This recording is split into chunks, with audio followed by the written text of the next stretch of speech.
नमस्ते, अभिवादन आपका इनोसेंट इन्वेस्टर के इस नए वीडियो में। दोस्तों, होली का गिफ्ट कैसा होना चाहिए? कमाल का होना चाहिए ना। तो वही कमाल का गिफ्ट बाजार हमको आपको दे करके गई है। अगर आप पिछले 10 दिन में बाजार के मोमेंटम को देखोगे, कमाल का मोमेंटम रहा है। कमाल का मोमेंटम मतलब क्या ही कहें। बाजार ने हर वो कारनामा करके दिखाया जो देखने में लगभग इम्पॉसिबल सा लगता था। युद्ध जैसी सिचुएशन में अगर बाजार नीचे से 1500 पॉइंट ऊपर आकर के ट्रेड करने लगे तो ये चीज़ बहुत ज़्यादा फेवरेबल हो जाती है इन्वेस्टर्स के लिए, क्योंकि उनका जो कॉन्फिडेंस है एक बार जब वो डगमगाता है ना, वो वही गलती करते हैं। और ये मुझ जैसे लोगों की बहुत बड़ी जिम्मेदारी भी बन जाती है कि वहाँ पर आपको आकर के वार्निंग भी दें कि यहाँ पर अगर आप नहीं खरीदोगे पछताओगे। आप वीडियोज़ को जा कर के देखना, मैं उसको बाद में समझाऊँगा आपको। अभी लेवल्स की बात कर लेते हैं। उससे पहले आपको बता दें कि 17,300 पे जो क्लोजिंग हुई है ये बहुत बड़ा अत्याचार है सेलर्स के साथ। और फिर से वही बात कहूँगा कि शॉर्ट कवरिंग जिस हिसाब से देखने को मिली है, अगर ये लंबा हफ्ता नहीं होता, मैं मतलब कल अगर बाज़ार खुली होती तो अभी और अत्याचार होना बाकी था। खैर, अब हम 3 दिन का संकेत लेंगे क्योंकि दुनिया होली मनाती नहीं है, तो दुनिया में छुट्टी होगी भी नहीं कल। दुनिया कल ट्रेड करेगी, हम रहेंगे बंद, लेकिन SGX निफ्टी चलेगी। आपको उसको देखते रहना है, मैं कवर करता रहूँगा, आपको उसको समझाऊँगा। पहले थोड़ा सा निफ्टी के लेवल्स देख लेते हैं, आज बाजार कैसे ट्रेड की।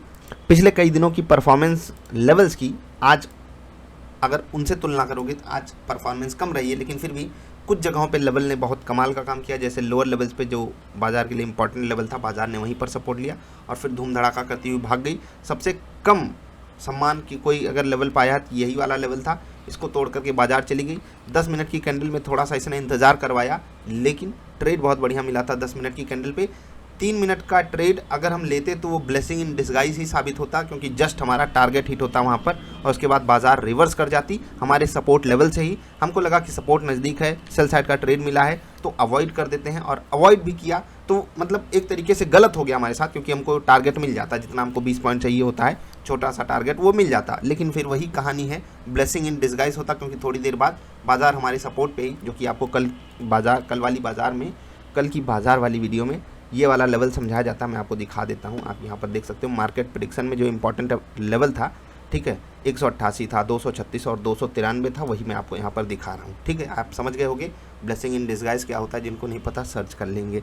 ठीक, अभी आगे बढ़ते हैं। ये वाले लेवल पे बाजार ने काफ़ी समय बिताया और यहीं के आसपास क्लोजिंग की है। याद रखना, जो हमारा लेवल कल था उसके आसपास बाजार क्लोजिंग की थी, जो हमारा लेवल आज है उसके आसपास बाजार क्लोजिंग की है। और जब बाजार अपने इंपॉर्टेंट लेवल के पास क्लोजिंग करती है तो बाजार गड़बड़ नहीं होती है। ठीक है, एकदम क्रैश करती हुई जाए, सपोर्ट पे बंद हो, ओपनिंग बिल्कुल फ्लैट भी हो गई तो हमें कोई तकलीफ होने वाली नहीं है, कोई दिक्कत नहीं होगी फ्लैट ओपनिंग पे भी। बाकी गैप अप का सिनारियो तो अच्छा होता ही है। ठीक, खासकर पिछले 2 दिनों से तो बाजार कमाल ही कर रही है, मतलब अनएक्सपेक्टेड। हाँ, एक चीज़ और मैं आपको बताना चाहूँगा, टेलीग्राम में मैंने आपको अपडेट दिया था कि बाजार काफ़ी ज़्यादा वोलाटाइल हो सकती है। जितनी मुझे उम्मीद थी उतनी तो नहीं हुई, लेकिन ये जो 100 पॉइंट ऊपर नीचे बाजार ने किया आखिरी 1-2 घंटे में, मैं इसको कहूँगा भी नहीं कि मैं वहाँ पर सही हुआ, मैं वहाँ पर बिल्कुल गलत हुआ। और अच्छी बात है मैं गलत हो गया, क्योंकि हम लोगों को बहुत बुरी तरीके से ट्रेलिंग स्टॉप लॉस लेना पड़ता। मैंने बहुत सारे स्टॉक्स पे एग्जिट किया है। एक चीज़ ज़रूर आपको दिखाना चाहूँगा यहाँ पर दोस्त, पहले तो आप लेवल्स को देखा कीजिए। अब 1 मिनट मैं इसको हटाता हूँ। यहाँ पर आप देखिए, क्या इस लेवल की अहमियत है, क्या इस लेवल की अहमियत है, क्या इस लेवल की अहमियत है। ये आप अपने तरफ से देखो। अगर आपको ये लेवल्स पहले पता होते कि बाजार यहाँ पर रुक सकती है या इंपॉर्टेंट लेवल है, इसको पार करेगी तो ऊपर जाएगी, इसको रेजिस्टेंस की तरीके, जैसे यहाँ से बाजार गिरने लगी, हम अगर इसको सपोर्ट मान करके खरीदारी करते तो क्या हम गलत हो जाते? नहीं, बिल्कुल सही साबित होते। हम यहाँ पर इस लेवल पे खरीदारी करते तो बिल्कुल सही होते। अब यहाँ पर हम अगर एक रेड कैंडल पा करके सेल करते तो बाजार नीचे भी आ सकती थी, जबकि हमको यहाँ पर रेड कैंडल मिली नहीं है, मतलब सेलिंग की अपॉर्चुनिटी बिल्कुल बाजार ने नहीं दिखाई। ठीक है, इस लेवल को तोड़ करके तुरंत पार की, इसका मतलब बाजार का कोई इंटेंशन नहीं था इस लेवल को सम्मान देने का। ऊपर चली गई, इस लेवल के आसपास बाजार ने हौच पहुँच किया और फिर देखिए आगे क्या कहानी बनी, वहीं पर बाजार क्लोज भी की है।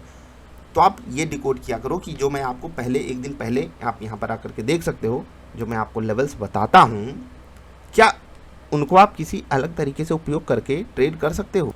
अगर कर सकते हो तो करिए ज़रूर। ठीक है, बाकी 10 मिनट का ट्रेड मैंने लिया था, 3 मिनट का ट्रेड मैंने अवॉइड किया, वही मैंने आपको पहले ही समझा दिया। 3 मिनट पे भी टारगेट हिट हो जाता, लेकिन वो ब्लेसिंग इन डिस्गाइज होता, मैंने ये बात बताई है। 10 मिनट की कैंडल पे 17,300 की कॉल खरीदी गई और 250 वाली कॉल 350 के आसपास गई थी। 100 रुपये का मोमेंटम दिखाया, आप आराम से यहाँ पर 20 पॉइंट पकड़ सकते थे। एक पॉइंट की वैल्यू 50 रुपये की होती है, 50 रुपये की। 20 पॉइंट का मतलब 1000 रुपये, और ये 1000 रुपये आपको कहाँ से मिल रहे हैं? मान लेते हैं कि आपने 300 पे ट्रांजेक्शन किया, 50 की लॉट साइज है, तो आपका 15,000 रुपये लगा था। 15,000 पे 1000 आपको पता है कितना होता है, ठीक है, 6-7% का रिटर्न हो जाता है। रिस्क ज़्यादा है इसीलिए यहाँ पर रिवॉर्ड ज़्यादा होता है। निफ्ट ट्रेडर सेटअप की बात कर रहा हूँ, जहाँ पर आपको ऑप्शन का ट्रेड करना होता है। अभी रिटर्न की बात करते हैं, क्योंकि एक भाई साहब ने बोला था कि शेयर कर देना, बता देना कि मैं आपको देना चाहता हूँ कुछ पार्ट ऑफ प्रॉफिट। मैं आपको ये चीज़ बिल्कुल रिकमेंड नहीं करता, और ना ही मैं किसी से ये कहता हूँ, इसीलिए मैं वो चीज़ नहीं शेयर कर रहा हूँ। मैं एक चीज़ ज़रूर यहाँ पर आपको कहना चाहूँगा। इन्होंने बोला कि मैंने 3.5 लाख रुपए लगाए थे और मेरा अभी ये 4 लाख के आसपास पहुँच चुका है। ठीक है, बहुत अच्छी बात है। आप 4 लाख प्रॉफिट 4 लाख आपकी वैल्यू पहुँच गई 3.5 लाख वाली, और लेस देन 10-12 दिनों में। ठीक है, 15,750 पे जो मैंने पोर्टफोलियो दिया था, मैं उसकी बात कर रहा हूँ।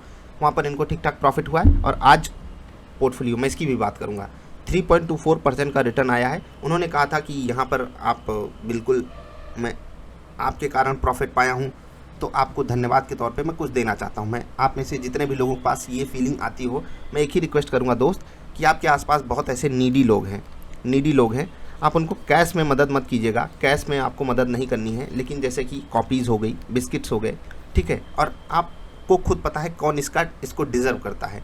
मैं ये नहीं कह रहा हूँ कि आप ज़्यादा कमाओ, तब भी जैसे ये कोई बहुत बड़ा प्रॉफिट नहीं है, और इसलिए नहीं बोल रहा हूँ क्योंकि मैं उनको कुछ अलग तरीके से देखता हूँ। कोई 1 लाख भी कमा रहा होगा, कोई 1 करोड़ भी कमा रहा होगा। ये होती है ना, मतलब आपकी इंटेंशन है या नहीं। जैसे कि अगर जैसे इन्होंने लगभग 45-46 हज़ार रुपये कमाए हैं पिछले 10 दिनों में, मात्र 3.5 लाख लगा करके। आप ये हटा दो, कितना पैसा लगाया, क्या लगाया, कुछ नहीं, उसको हटाइए। इंटेंशन ये होती है, जैसे मेरे पास 45,000 आए, अगर मेरी इंटेंशन है 2-4 हज़ार तो मैं खर्च ही कर सकता हूँ, क्योंकि करना चाहिए मेरे हिसाब से, इतना तो करना चाहिए। अगर आप कमाते हो, लेट से कि आपकी सैलरी 50,000 है, तो 2-4 हज़ार अगर आपके कुछ भले कुछ नेक काम में खर्च हो जाएंगे। कुछ नहीं जा रहा है आपका दोस्त, कुछ नहीं जा रहा है, आप 5% ही खर्च कर रहे हो अपने वैल्यू का, और 5% स्टॉक मार्केट से, अगर मार्केट मेहरबान हो गई, बहुत आसानी से आपको देगी। जो लोग मुझे देने की बात करते हैं, भगवान की कृपा से सब कुछ है, मुझे आपसे नहीं चाहिए। लेकिन आपसे जो मैं बातें कहता हूँ ना, जैसे फाइनेंशियल लिटरेसी को बढ़ावा दीजिए, वो आपको करना है, पहली चीज़। दूसरी चीज़ क्या करनी है, जो आपको नीडी लगे, और नीडी आप बड़े टर्म्स में ही मत देखिएगा। मैं कहता हूँ, अगर आप 1000 रुपये भी मार्केट से कमाए हो ना, और 1000 रुपये भी कमाए हो, अगर आप 50 भी खर्च कर देते हो, 2-4 बच्चे जो सड़क पे रहते हैं बेचारे, परेशान रहते हैं, आपको पता है, एक 10 रुपये की, 20 रुपये की जो बिस्किट आती है, वो खरीद के आप उनको 1-2 बच्चों को दे दोगे, वो कमाल की बात होगी। और जो भाई साहब आपने कहा कि ये कर देना, शेयर कर देना, लोगों को प्रेरणा मिलेगी, देखो यार, ये चीज़ें मैं प्रेरणा के तौर पे नहीं देखता हूँ कि किसी को देख के प्रेरणा मिलती है। ठीक है, बिल्कुल ये चीज़ होती होगी सोसाइटी में, लेकिन शो ऑफ वाली चीज़ ना मुझे थोड़ी सी नहीं पसंद है, क्योंकि दुनिया का माइंड थोड़ा सा करप्ट है, आपको उस एंगल से देखना होगा। लेकिन अगर आपके पास वो भगवान ने वो सद्बुद्धि दी है, ऊपर वाले की कृपा से आपके पास ये सद्बुद्धि है कि मुझे कम से कम ग्रेटिट्यूड ज़रूर व्यक्त करना चाहिए, जिनके कारण मुझे ही मिला। और कभी भी मेरे कारण आपको प्रॉफिट नहीं मिलेगा, प्रॉफिट हमेशा मार्केट आपको देगी। मार्केट के प्रति कृतज्ञता रखिए, छोटे ही सही, छोटे ही लेवल पे ही सही, लोगों की मदद कीजिए। जैसे कि अभी होली आई है, कुछ बच्चों की वो फीलिंग होती है कि उन्हें अबीर खेलना है, होली खेलना है, और बहुत बड़ा खर्चा नहीं आएगा, 100-150 खर्चा आएगा। आप अगर 10 लोगों को भी, 10 बच्चों को भी ये करा पाए होली में पार्टिसिपेट, तो कितना अच्छा हो जाएगा। और क्योंकि अब 3 दिन की छुट्टी है, इसीलिए मैं ये सब बातें आपसे खुल के कर रहा हूँ, तो ये भी आप कर सकते हो अगर आप करना चाहते हो तो। पर्सनल लेवल पे मैं ये काम करता हूँ, और मुझे बहुत आत्मसंतुष्टि मिलती है दोस्त। हर चीज़ पैसा नहीं होती, लालच का कोई अंत नहीं है, कितना भी कमा लोगे, लालच हमेशा भरी रहेगी। और मैंने आपसे शुरुआत में ही कहा कि मुझे आपके पैसे की कोई ज़रूरत नहीं है। जिनके पास भी ये फीलिंग आती हो मेरी तरफ से, और देखो मेरे कारण आपको प्रॉफिट भी होता होगा, मेरे कारण आपको लॉस भी होता होगा, लेकिन मैं अपनी तरफ से यही कोशिश करता हूँ कि जो भी लोग जुड़े हों, उनको कभी मतलब मार्केट बुरी तरीके से उनका टॉर्चर ना कर सके। बाकी मार्केट जो है ना, बहुत भयंकर टॉर्चर भी करती है। टॉर्चर में बचाने का काम भी हमारा है, अन्य लोगों का भी है जो जिम्मेदार जगह पे रहते हैं। भले ही 10 लोग भी बच जाएं, मैं वही कहता हूँ, 10 लोगों की भी अगर मदद हो सके तो बहुत अच्छी बात है। तो आई होप, आपसे रिक्वेस्ट भी है, और हाथ जोड़ के, मैं सच में पेन रख करके हाथ जोड़ के आपसे रिक्वेस्ट कर रहा हूँ कि अगर आपके पास वो थोड़ी सी मानवता वाली फीलिंग है, तो 2-4-5% कहीं से भी आप कमाते हो, खासकर स्टॉक मार्केट से अगर कमाते हो, तो 5-10% आपका जो पार्ट है प्रॉफिट का वो अच्छे कामों में जाना चाहिए। और कभी भी याद रखना, ये जो चीज़ मैंने बताई इसको कैश में मत करिएगा कि कोई मिला आपने उसको कैश दे दिया, क्योंकि उसका मैंने दुरुपयोग होते हुए अपने आंखों के सामने देखा है। तो ये मत कीजिएगा। आप बच्चे को दीजिए बिस्किट की पैकेट, उसको पकड़िए खोल के खिला दीजिए, वो अच्छी बात है। ठीक, ये कर सकते हो। थोड़ा बड़े लेवल पे जाना चाहते हो और बड़े लेवल पे आप उसके एजुकेशन का बोझ ले सकते हो, जैसे कि बहुत से मतलब हमारे आसपास लोग हैं, हम लोग काफ़ी मतलब बच्चों के साथ ऐसा करते हैं। और ये सिर्फ दिखावे के लिए मत कीजिएगा, कोशिश कीजिएगा दिखावा करो भी मत, क्योंकि सोसाइटी बहुत करप्ट है यार। मैंने पर्सनल लेवल पे ये फील किया है कि ये सब काम करके अगर आप दिखाओगे ना, लोग कहेंगे बहुत पैसा है मुझे दे दो, उधार मांगने लगेंगे लोग। मतलब अलग अलग ही लेवल लोगों का चलता है, स्वैग चलता है लोगों का। और ये वही लोग होते हैं जो सोशल मीडिया पे बहुत बड़ा अपना स्वैग दिखा रहे होते हैं।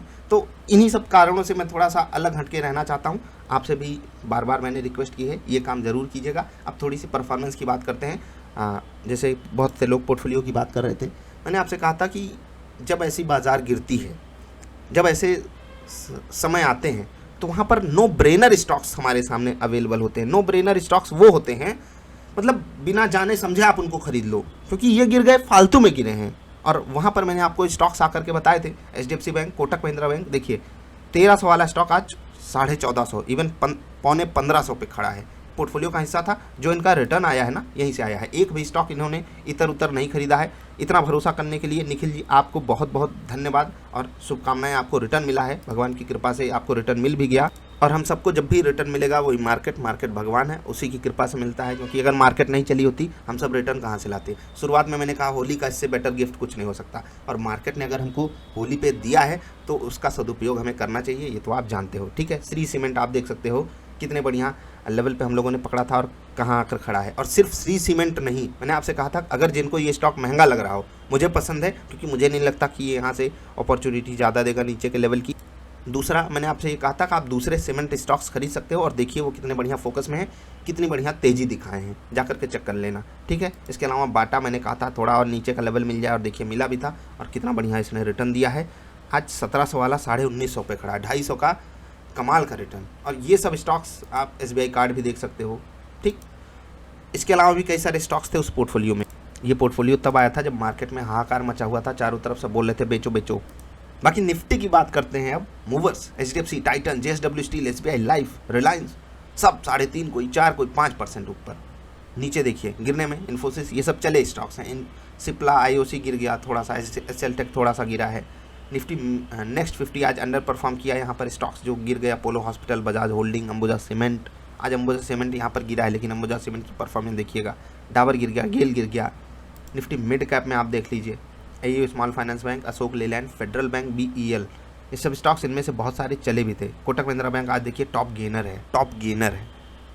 AU small finance bank, federal bank, Nifty financial services में आप देख सकते हो एक भी लूज़र नहीं है। कमाल की परफॉर्मेंस है, कमाल की, बढ़िया, मज़ा आया। एक चीज़ याद रखना, आज जो पोर्टफोलियो की परफॉर्मेंस 3% के ऊपर गई है रिसेंट वाले, यही मैं आपको थोड़ा सा फोकस करने के लिए बोलता हूँ, जाते जाते ये ज़रूर बता करके जाऊँगा। ये आप 3.24% देख रहे हो ना, आप आज मार्केट को देखोगे तो ऑलमोस्ट 2% के आसपास है, 2% से थोड़ा सा नीचे।